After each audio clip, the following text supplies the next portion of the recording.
be very hard إنه أحكي من وراء, especially that I will not talk about myself as an entrepreneur since I'm not an entrepreneur, or at least not anymore.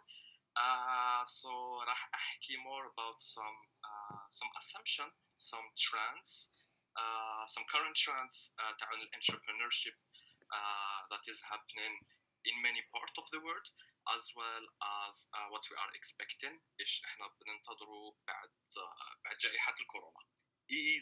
إذا راح تزول, لأنه it's very weird.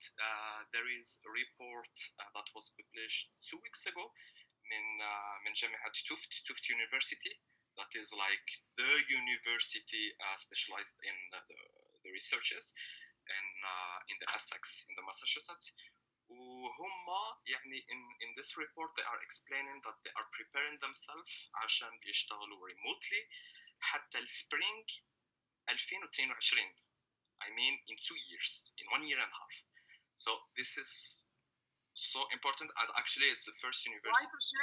Why to share this with us, Mahdi? Because this is the new world that we are living in, and we need to prepare ourselves. We're talking about entrepreneurship, so the right decisions in business have to be made now. Just like Adnan did the right decision for his business and for his process internally before the coronavirus. But I mean, Adnan, you are just unique. You are just a visionary guy. People are not like you, so we need to prepare them. So all what I'm gonna share, or what I'm gonna say, are just assumption. These assumptions يعني it's very interesting. يعني كيف كانت موجة الكورونا بدأت من آسيا, then Europe, then the rest of the world.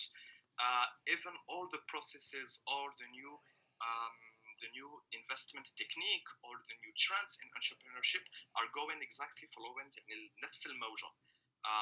Everyone right now يعني إيش كنا بنشوفه على الماركت في الماركت بسنغافورة, especially in Singapore, اللي كانوا يعني الترندز عندهم بماي and June.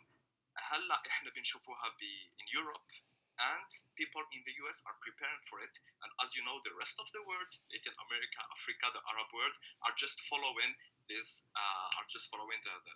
the European and the American trends. So this is what we expect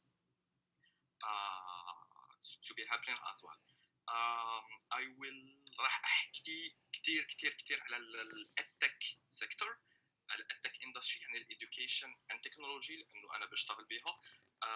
But it has a big relationship with other industries, other markets, even the handicraft. We will talk a bit about the new trends in the handicraft industry as well. And yeah, so just as an overview, the edtech market, يعني education and technology تشبه كتير سوق التعليم أو education market. يعني it's divided into 3 parts. The first part هي ال K-12, يعني كل إيش all what is related to the يعني ال kindergarten, الابتدائي والمتوسط والثانوي. Then the second market is the higher education, يعني التعليم الجامعي, ويعني كل التعليم بالمعاهد وكل تخصصات. And the third sector is the workforce, أو يعني all the trainings اللي بيقوموا بالشركات, etc. So yeah. So first of all, when we talk about this market as the education market, first of all we can see that there is, when we compare a dish, the amount of the market كان ولما بدأ الكوفيد, everyone was thinking that yeah, the shares of Zoom will be رايحين يطلعوا كتير, and all the companies that are working بهذا الindustry رايحين يعملوا يعني كتير, they will have a lot of business coming. But in fact, what we are seeing right now is that this is not happening at all. ليش؟ لأنه first of all, people are not ready. They are not really like your team, Adnan. No one have been educated. Our schools have not been educated. Our teachers have not been educated on this. So right now, the only tools that are used are the tools that are for free. people are using Zoom, are using Google Hangout, are using Microsoft Teams, etc. to collaborate. So in terms of users, صح انه users of all these platforms is growing, but in terms of business, the business is not really growing. So this is the first part. Secondly, ليش the business, the market is going smaller in terms of the education market. لأنه كل المصاري اللي كانوا اليونيفرسيتيز واللي كانوا السكولز بيحطوا على just in having new platforms as experimentation, just to use them, and they were paying for. Right now, they are reducing all of this just because, first of all, they cannot anymore experiment any new technology. It's very hard. Right now, it's just to keep the education going on. So you cannot sell a trial or convince a school, a university, or something to have your trial. So many startups are through very bad times regarding this. And secondly, they are reducing their budget. Universities and school and companies, in terms of training, they are reducing their budget just because they are saying that they can have something similar for cheaper just on using Zoom. Right now, the latest trends that we have seen in the Asian market, there is more and more solutions that are growing in terms of compliance. By compliance, يعني just to compare if this new way of teaching, the new way of training is as good as the old one or not. Right now, we have absolutely no number, no research, no results. So we really cannot talk about it. If by the end of this year or in next spring, we will see that, yeah, the results are exactly the same or maybe are better right now. So definitely the edtech market will go down, and this will not be a new source of business somehow. So this is the first thing. The second thing concerning the assumption is that right now, it's very easy to think about creating a company, creating an idea that will help schools, universities, or not even school or university, but even an event company, someone who wants to be an event manager, and he's thinking of having everything 100% online, etc. What we are thinking right now, what the experts are saying, mainly from Europe, is that first of all, ما رايحين نعيشوا virtually كل حياتنا. At a certain time, we will go back to the in-person. But the thing is, when we go back to the in-person world, first of all companies, schools, even for instance, let's take as an example IREX. IREX, when they do this kind of gathering with us, they did, for instance, a couple of years ago, the big gathering in Morocco, etc.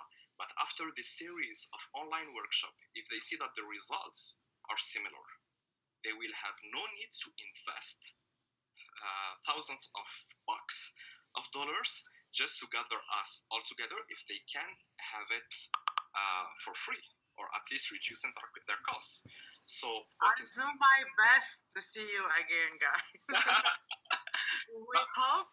we hope that in person, that virtual things will not come over the in-person value. And actually, this is the second point, is that business is saying we can have the same results with reducing the costs, but humans are saying, but we miss each other. So the real new trend that everyone needs to think about right now is having a hybrid version. A hybrid version for studies, a hybrid version for events, for schools, a new hybrid version for even when we see the MTV Music Award. If you have seen it, it was 100% hybrid. Online, the part of it that was online, and the part of it that was in person. So this is the really new trend, and this is the kind of businesses that many investors and many the guys اللي عندهم عينين مفتوحين, looking for the right opportunity to invest in. They are looking for this kind of solution, something that is hybrid, not 100% in person and not 100% online. Another kind of stuff that are really booming right now, all kind of cybersecurity solutions. I think it goes without saying, since everyone now is spending more than 8 hours in front of their laptop. Also, I've already mentioned it, what is related to the compliance, all kind of compliance within universities, within companies, etc. Also, when we see the workforce market, there is this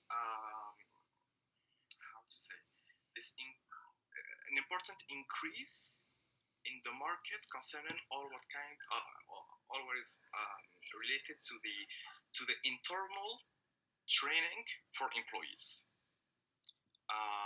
More and more companies are trying either to retrain their companies or just to try to provide them with new skills that will help them to get to this new world we are living in. But what is very interesting in this market is all the training are not necessarily very high tech. It's not necessarily, it's just a training that is using digital platforms to be done. And I'm giving, for example, there is a French company that is called EISF. It was originally a company that teach all what is about bakery and cooking, the French cooking, etc., with their labs in Paris, blah blah blah blah blah. And right now, since the unemployment rate is growing very high in France and in countries near France, talking about Spain, about Italy, about Germany, they just keep in exactly the same curriculum, but they are doing it online with an online certification. And what happened is that this company is completely growing, and the example of this company is just one between 1,000 other examples that you can find all over the world in terms of handicraft. So it's very interesting that everyone is looking at this at the digital world as the world of new technologies and stuff like that. But in case what is happening is that we are just using this technology to go back somehow to some basics. By basics, I am talking about all kind of handwork, all kind of handicraft, and yeah. So at the beginning of the pandemic, many people were saying that the handicraft and all sectors related to tourism were dying, but it's not really the case. These sectors, these industries are just changing to be delivered in another manner. So yeah, what I wanted as well to tell you, concerning the COVID-19, the education and the inequalities. Right now, I think that all of you as MEPI alumni, you are activists in your countries. You work a lot in on social issues, etc. And this, when we look at the education right now, we have the most developed countries who have all the tools. They are continuing the education of their kids, of their students in a very normal manner using internet platform, etc. For the rest of the world, it's not the case. So this is the first inequality that is happening. The second inequality is that even in these most developed countries, it's not all of them who have right now access to education. Just in the US, there is 25% of kids in the pre-garden and K-12 from K1 to K5 who have not been in school just because they have no internet access home and because they have no laptop at home. So the crisis in terms of access to education is being really, really crucial right now. we can see that the only ones who are having right now a proper education, by education I include as well the university studies, are just the worthiest people in the developed countries, and this is a fact. And I mean, there is a lot of work in this sector for every one of you. I think that even Hind, she said that she works in the education, so so yeah.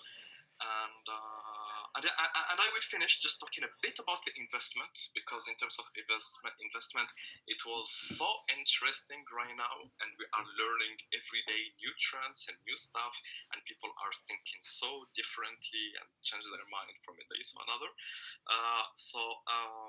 So first of all, talking about the market exchange, all what was said about the Dow Jones, about the Nasdaq, etc., didn't happen. The Nasdaq and the Dow Jones are doing great, even if the stock market as a market is not doing really great, but the Nasdaq and the Dow Jones are doing great. And in terms of investment for an entrepreneur, for an early stage entrepreneur or something, you know that when you are in, let's say, a pre-revenue or an early revenue, like you have only few customer, you have some revenues, but you are not in a good shape, let's say it this way. The entrepreneur was used to ask money from an angel investor. The angel investors are either individuals or in group. What we have seen right now is that the individual angels investors are not anymore investing. They don't have a lot of money actually, and they are just keeping the money for themselves. So the individual investing is going down.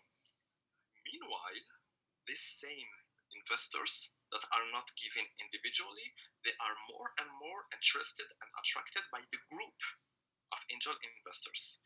And the angels groups are given more, but the way they were given before the pandemic, like few months ago, they were an entrepreneur was when as an entrepreneur, when you look for money, you look for your champion.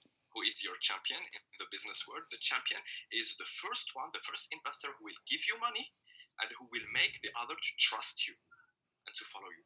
Right now, it's not anymore the case. Right now, it's exactly the opposite. It's these groups of the investors who are looking for their champion. It's completely different. Before, when you take an example of the managing of an investor group, they were investing in 10 different companies. In these 10 different companies, they know that 9 of them will not succeed, but one will really succeed and will help them to cover all their losses. Right now, it's not anymore the case. Right now, they are looking for that one champion. So from here, we understand that the access to the investment is getting harder. The number of the operations of the investments operations done are going down, but the amounts of each operation is going higher. For instance, just in last February, when we talk about an investment of a Series A company, that is the stage that is right after the early revenue. For the Series A, it was about $1 million. I'm just giving this as an example, like the big ones, just to visualize the thing. It was $1 million. Right now, actually not right now, but in September, it went from $1 million to $5 million. But the number of people that they are investing in is reducing. So it's a very complex market. We don't know what's coming next. But right now, just keep in mind that, first of all, you cannot anymore do any testing. You need to go directly. So spend more time into your market research. You cannot anymore have an MVP, a minimum viable product. You need to have directly a final product, so it will need more research, more surveys to do, more market research, etc. This is the first thing. The second thing, don't forget that now you can play the role of the potential champion, and you are not looking for a champion. And yeah.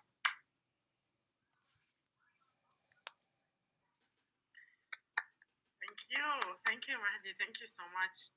Wow, you gave us ideas, shared with us valuable lessons, actually.